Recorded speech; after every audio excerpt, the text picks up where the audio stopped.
ಕನ್ನಡ ಚಿತ್ರರಂಗದಲ್ಲಿ 40 ವರ್ಷ ಸೇವೆ ಸಲ್ಲಿಸಿದಂತ ಕರ್ನಾಟಕ ಸಾಂಸ್ಕೃತಿಕ ರಾಯಭಾರಿ ಡಾಕ್ಟರ್ ವಿಷ್ಣುವರ್ಧನ್ ಅವರು ವಿಷ್ಣುವರ್ಧನ್ ಅವರು ಕೂಡ ಎಲ್ಲರೂ ಕೂಡ ಪ್ರತಿಯೊಬ್ಬ ಮುಖ್ಯಮಂತ್ರಿಗಳನ್ನು ತಾವು ಹೇಳಿದಾಗೆ ಈಗ ಮನವಿಯನ್ನ ಮಾಡ್ಕೊಂಡಿದ್ದೇ ಆಗೋಯ್ತು.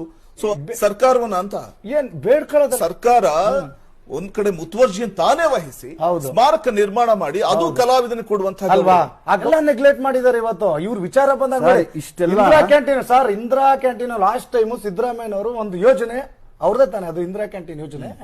ಇವತ್ತು ಬೆಂಗಳೂರಿನಲ್ಲಿ ಎಷ್ಟು ಕಡೆ ಲಿಟಿಗೇಷನ್ ಪ್ರಾಬ್ಲಮ್ ಆಯ್ತು, ಫರ್ ಸೆಕೆಂಡ್ ಅಲ್ಲಿ ಡಿಸೈಡ್ ಮಾಡಿ ಕರೆದು ಆ ಜಾಗದ ಓನರ್ನ ಏನಾದ್ರು ಕರೆದು ಆ ಸಮಸ್ಯೆ ಇತ್ಯರ್ಥಪಡಿಸಿ ಇವತ್ತು ಜಾಗಗಳು ಕೊಡ್ಲಿಲ್ವಾ ಸರ್? ಈ ರಾಜ್ಯಗಳಲ್ಲಿ ಕಲಾವಿದರ ಬಗ್ಗೆ ಇರುವಂತಹ ಒಂದು ಕಾಳಜಿ, ಆ ಕಲಾವಿದರ ಬಗ್ಗೆ ಇರುವಂತಹ ಕಾಳಜಿ, ಮತ್ತೆ ರಾಜಕಾರಣಿಗಳಿಗೆ ಕಲಾವಿದರ ಬಗ್ಗೆ ಇರುವಂತಹ ಕಾಳಜಿ ನಮ್ಮಲ್ಲಿ ಯಾಕಿಲ್ಲ? ಹೌದೌದು. ಈಗ ಫಾರ್ ಎಕ್ಸಾಂಪಲ್ ಕನ್ನಡ ಪರ ವಿಚಾರ ಬಂದಾಗ ಎಲ್ಲ ಒಗ್ಗಟ್ಟಾಗ್ತಾರೆ. ಇವರು ಕನ್ನಡ ಸಾಂಸ್ಕೃತಿಕ ರಾಯಭಾರಿ ತಾನೆ ವಿಷ್ಣುವರ್ಧನ್ ಅವರು, ತಮಿಳುನಾಡಿಂದ ಬಂದಿದ್ದಾರೆ ಅವರು, ಇಲ್ಲಿ ಇದೇ ಮಣ್ಣಲ್ಲಿ ತಾನೆ ಹುಟ್ಟಿರೋದು. ಒಬ್ರು ಕಾಲರ್ ಹಿಡಿದಾರೆ, ಮಾತಾಡ್ಸ್ಬಿಡೋಣ. ಹಲೋ, ನಮಸ್ತೆ.